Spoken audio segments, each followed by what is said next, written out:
Okay, so today we're going to talk about the network assessment that we did for a company in the agribusiness. All right, so just as a quick introduction, I'm not going to spend too much time on this, but a little bit about our company C2.0. We offer a wide range of services. They cover technological and human transformation for different like various companies. It could be change management, organizational development. We do technological roadmap, project leadership, technological strategy, and we also have big focus on all the supply chain aspects, and we cover the entire supply chain from procurement, demand planning, inventory management to transportation and distribution network. That's where we are mainly going to be talking about today with this project. So a little bit about the case that I'm going to show you. Our client is a Canadian supplier of seeds and fertilizers. They operate mostly across Canada with a focus on Quebec, Ontario, and in the US. They own about 19 production facilities. They have some external warehouses as well, and their customers are either local farmers or bigger corporations. And what did we do for them? Well, the client is not really mature in terms of distribution and network, and they wanted to do a full review of their network, assess their footprint. They were thinking about centralizing their operation, but they were not really sure what they wanted to do. Were the location at the right place? They thought they had too many.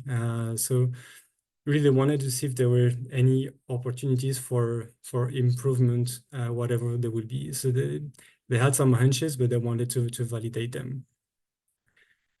Some key figures: the client has about 7,000 SKUs, 19 production facilities, like I said, 6 main external warehouses, and about 10,000 clients. So the two main objectives of the project were to give general recommendations. We really had a blank page and find whatever we could find.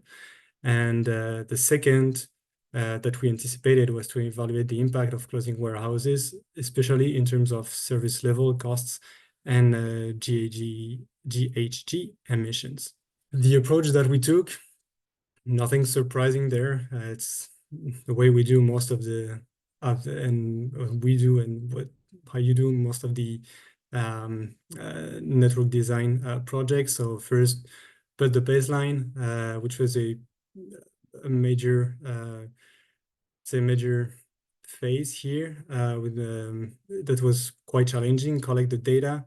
Like I said, they were not very much mature in the distribution, but also not very mature in their technology, and it was really difficult to gather relevant data, evaluate the transportation costs, the warehousing costs. I'm not even talking about the inventory levels that were a nightmare to get. So really, we worked a lot in building the baseline. We had to take some assumptions because of lack of data, but also to simplify the model. Obviously, we are not going to model 7,000 SKUs. It was way too much. So we had to find the best way to aggregate the SKUs into manageable categories. Then we did the general review of the network with the simple tools that anyLogistix can offer, with greenfield client DC assignation, and all of these let's say assessments combined with what we find in the baseline led us to potential optimizations of the network. We decided to start with closing 2 warehouses. In each of these 2 main scenarios, we had different alternative scenarios that we evaluated, kind of sub-scenarios if you want, and review the results quantitatively and qualitatively as well. And with these 2 scenarios, we assessed, we given the financial impact. We also did some analysis for the CO2 emissions, and evaluated other opportunities in the future that we're currently working with them at the moment. So for the baseline, So some network considerations before we I'll explain a bit about the graphs and the charts that we see here. But the first thing is that we decided not to consider inventory first. We wanted to include the inventory, especially when we talk about closing warehouses. We know it's definitely a critical factor, but because of the lack of data, we were not able to capture that at the moment. They didn't have any information about how much inventory they could hold in their different warehouses. That's something we're trying to work on now with them, but for this exercise, it was not considered first. However, we knew with some information about the throughput levels, or because it's very seasonal, we know how much they are able to ship during the peak season. So that's what we considered as a kind of, if you want, a warehouse or a factory limitation.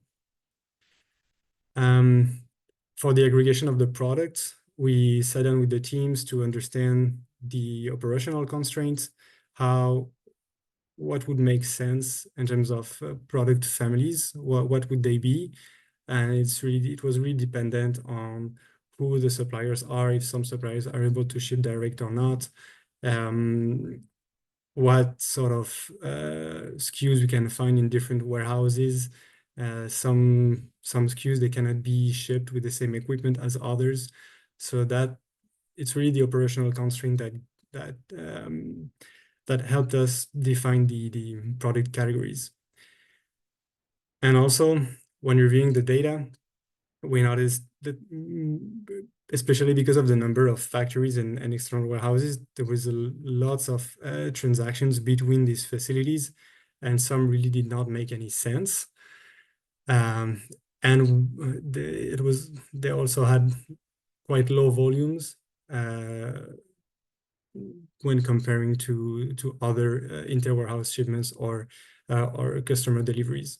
So we decided to only model the business rules and to focus really on the main shipments. Otherwise, it brings too much constraint in the model with very limited added value.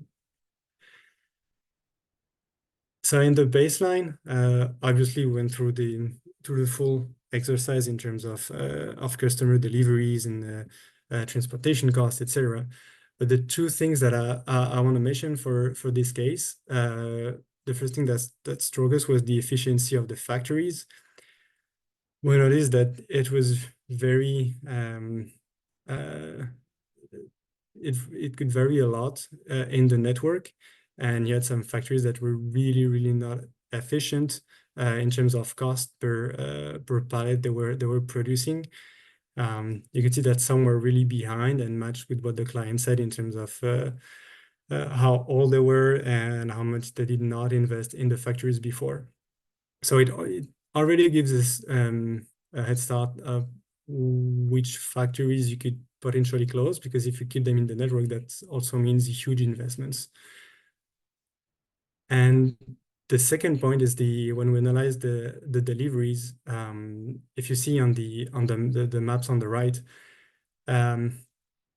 the red squares, they represent factories in the network, and on the map that's on the top, the red dots are the points of sale, and that are delivered by the hub that's on the north shore of the river. Same thing with the map on the bottom.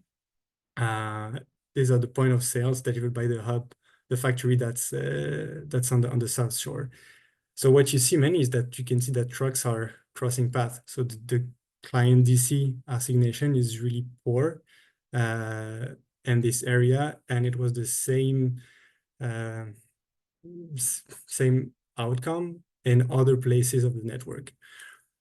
So it means that you can see that it's a company that operates very locally without any standardized process or way of doing things, or there's a lack of communication or system setup or whatever. But and the way the network is structured, there's a lot of opportunity here. So these were the main outputs of the baseline. And so we started with a very simple greenfield analysis. That's something the customer had never done before and didn't really know what that was. And so the first, the results that would show that with 90% of the demand within 100 kilometers that you can reach, you would less half of the location that they currently have. Obviously, we're not factoring in the inventory constraints there, but from a service level perspective, that really says a lot. So that was one of the main outcome, and that combined with the inefficiency of the factories, we knew there was something to be done in this area. However, some of the warehouses were already at the right spot, so that was a good point for them, but really some were off, but not all of them. So then we went a step further in optimizing the flow path. And so we did this in several steps to really understand the impact of relaxing several constraints.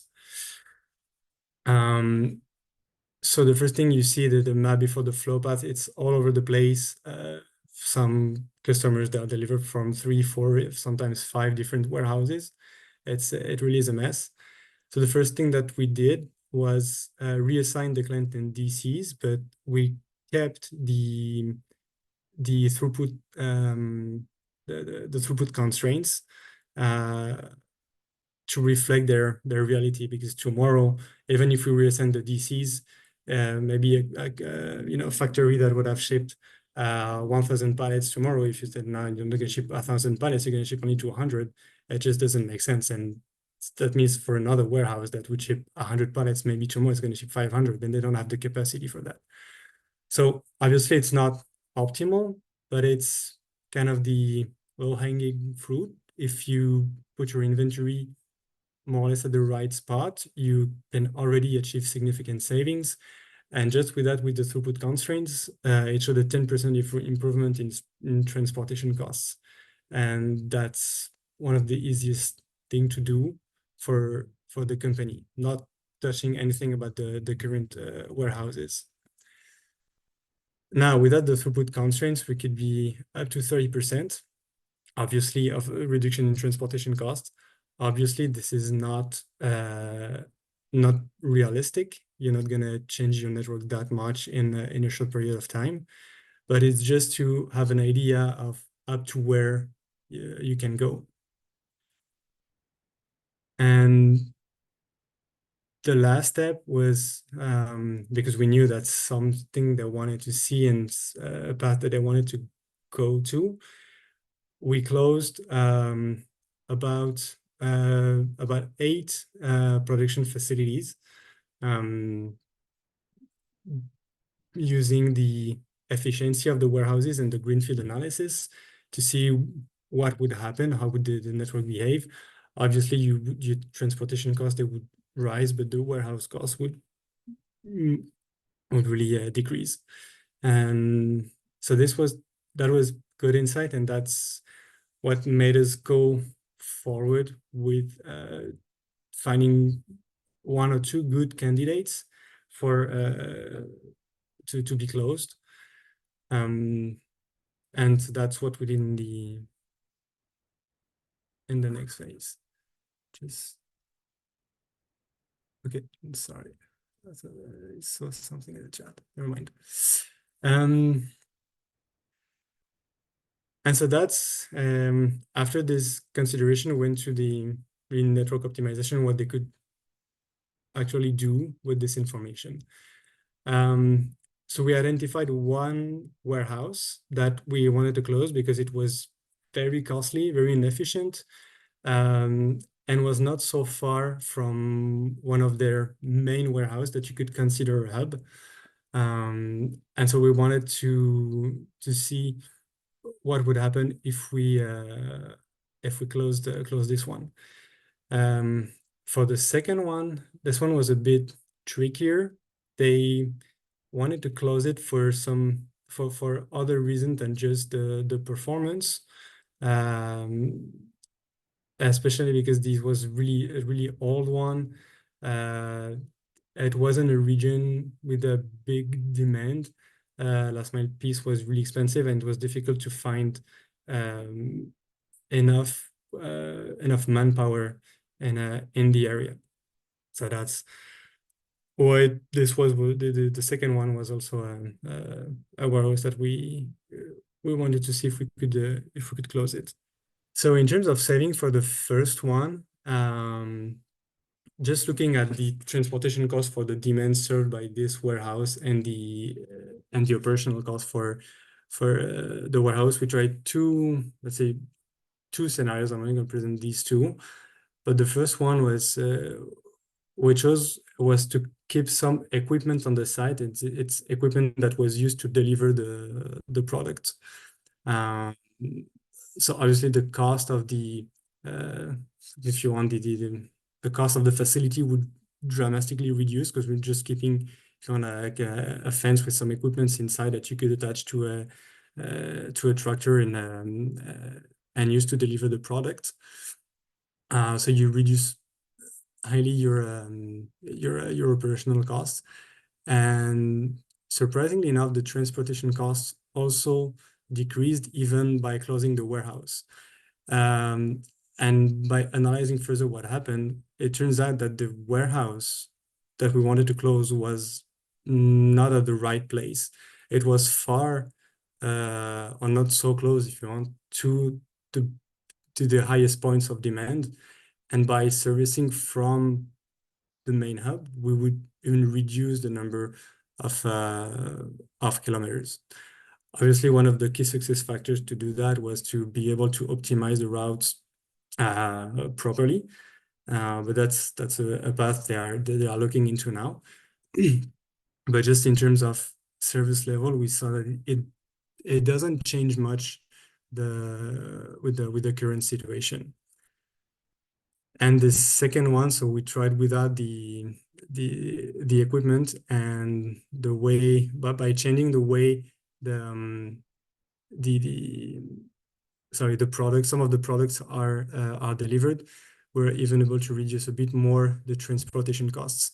And the fact that they don't have the equipment, which are kind of I don't know the English name for that, but basically it's kind of a trailer where you dump some seeds or fertilizers in there. Without having this equipment to deliver the product to the customer, there's a risk of losing the market share. But it was deemed really acceptable by the management team, and they find contingency plans to go over this. So this one was really beneficial. It's not a warehouse that was very well located. It was inefficient. We are able to reduce the transportation costs and also the CO2 emissions, especially because of the last mile delivery portion that was very costly for them and really inefficient. And we reduced this part. And for the second warehouse, the savings are kind of less interesting in there, because it's quite far away from the nearest factory that could be considered as a hub. Transportation costs were relatively the same, but obviously you don't pay the factory anymore. So this one, in terms of service level, definitely is a bit more risky. It's not something that we would definitely recommend without going further away in qualitative analysis. But definitely it's proven to be an interesting business case. It's just the risk of losing the market share is a bit higher, because now you're let's say 3 hours away more from your demand, and sometimes the customers, they really want the product in the next 2 hours. So that's a change that you're bringing to the customer, and they're working on it, but it's definitely gonna be a challenge. So this were really like I said, so this project was really basically starting from nothing, doing a lot of work with the customer to get their baseline, which is something that an exercise that they had never really done before. Start from a blank page, see what you can do. Obviously, there are other opportunities that we're working on right now, but these two warehouses were kind of a proof of concept of what happens when we try to centralize more the activities, because it was really too local, bringing lots of inefficiencies in the network. And so yeah, that's these two, warehouses were a good proof of concept of what we could achieve before we move to later stages with more data, for example, just on inventory. And yeah, I didn't mention that, but obviously that the inventory concern that it would bring, because when you close the warehouse, so basically all the inventory that this warehouse had, you have to transfer that somewhere else. We did some analysis on the side with the different teams to make sure that it could fit. And it was also deemed acceptable because these two warehouses were not the biggest ones ever seen in the network. So thank you all for listening to me. I hope this was interesting for you. And if you have any question, please feel free to let me know. Thank you very much, Michael. Yeah, this great presentation of your proof of concept. This looks like a really solid project, but in the separated part of supply chain, just the delivery between end users as point of sales and one manufacturing site, as far as understood. So we have some questions from our audience. So I'll read it for you so you can answer. Hi, Michael. Thank you for the presentation. Since you were opening new location, how do you estimate the new transportation lines?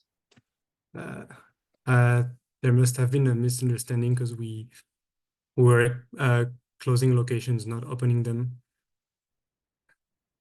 Yeah. So However, during your greenfield analysis, right? The greenfield analysis showed that they had too much warehouses right now.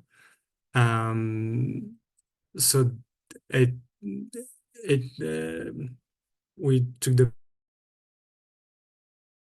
path of that's mainly what happened. However, in a general case, to estimate the new transportation lines in our company, we do lots of transportation RFPs for different companies. So we have a good benchmark of what the market is from point A to point B. So we would use the benchmarks that we have to estimate the new transportation lines. Obviously, depending on the business, it's gonna depend. You have to factor that in. But between our knowledge and what the client knows from the current companies, this is how we would define that. Mm-hmm. Yeah, okay. Thank you for your answer and for this viewing this as a general situation of estimating lines. Another one question from Gleb. Michael, do you find simulation is a valuable addition to optimization-based net design? If so, can you give us advice how to properly choose the level of abstraction for the simulation model? It definitely is. We have not used simulation in this project. However, there's another one that we will use. Usually I like to use simulation. The way I used it is for inbound variability, which is not a factor here, but that's why I've used it before. So I'm not so sure how to answer this question but yeah, definitely as when there is a variability in there, we could use that. And actually, that makes me think that because we're still on, it's still an ongoing project with this customer, and we're starting to get more data. And I think in this case, because it's a very seasonal business and highly dependent on the weather, there's going to be huge variability in the customer demand, but it's going to be variability in when they order, and I'm not even sure. Yeah, you mentioned that the part is which is lacking into your future development of this model is adding inventory into the consideration. That is where some uncertainty and dynamic values are just taking part. Yeah, And stock levels, estimating the values not per time period, but inside it, like every day, every change of stock level. So you live with this um, two sides of your supply chain. Just if you consider only the flows between the factory and point of sales, you probably can add really more detailed information into your model and try to conduct different simulation experiments. Just try to um, find the resilience or any other factors that can affect the processes and the KPIs within the season or any other external factors. yeah. But definitely here it's going to be interesting because we also have the inbound modeled, and if the inbound keeps coming in, but it's let's say you have 1 week of really crappy weather, the customers are not going to order anything, and at some point your warehouses are going to get crowded, especially if you reduce the number of factories or external warehouses. At some point you're going to struggle with capacity, and that's something we will definitely simulate. As to the right level of detail, right now I'm not so sure how to answer that, but probably once I get my hands on it, I'll have more information. Yeah. Probably this is a matter of experience and even manual try. So yeah, you never try, you never get Yeah, this this right level of abstraction. yeah. But it's always a matter of, I think the right level of details, it's always a balance between how accurate you want to be and how and how complex the model can be. It's Yeah, always which brings a lot of side effects like a computational time and exactly. how much effort you put into it.